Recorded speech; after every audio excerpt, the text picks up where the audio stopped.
കേരളത്തിൽ NDAക്ക് വളരാനുള്ള വലിയൊരു വളക്കൂറുണ്ട്. പക്ഷേ എന്തുകൊണ്ട് ആ രീതിയിൽ വളരുന്നില്ല?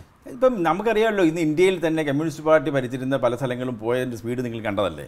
കോൺഗ്രസ് പോയതിൻ്റെ സ്പീഡ് നമ്മൾ കണ്ടതല്ലേ? എത്രയോ വർഷങ്ങളായിട്ട് ഭരിച്ചുകൊണ്ടിരുന്ന എത്രയോ സ്ഥലങ്ങൾ. ഇപ്പോൾ ത്രിപുരയിൽ നമുക്കറിയാം എത്രയോ വർഷങ്ങളായി. അതൊരു കാര്യം, ഒരു സീറ്റ് വളരെ വളരെ വളരെ വളരെ പിന്നോക്കം നിരുന്ന അവസ്ഥ ഒറ്റയടിക്കാണ് അതെല്ലാം പോയത്.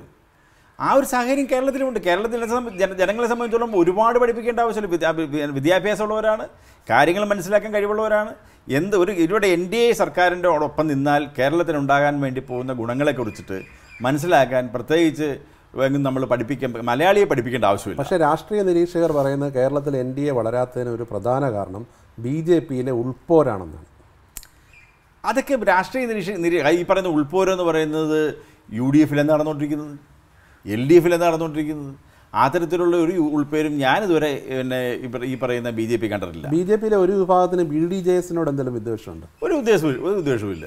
ചില ഗ്രൂപ്പുകൾക്ക് ഞാൻ എല്ലാവരുമായിട്ട് അടുപ്പമാണ്, ആരുമായി ഒരു വിദ്വേഷമോ ഒന്നും എനിക്കില്ല. അങ്ങനെ ഈ ഒരു ചേരിതിരിവ് അവർക്ക് ദോഷം ചെയ്യുന്നു എന്ന് താങ്കൾക്ക് തോന്നിയിട്ടില്ല? ഇല്ല, എനിക്ക് തോന്നിയിട്ടില്ല. ഞാൻ അങ്ങനെയുള്ള അവരുടെ ഇന്റേണലായിട്ടുള്ള മാറ്റേഴ്സിനെ ഇടപെടാനും പോകാറില്ല.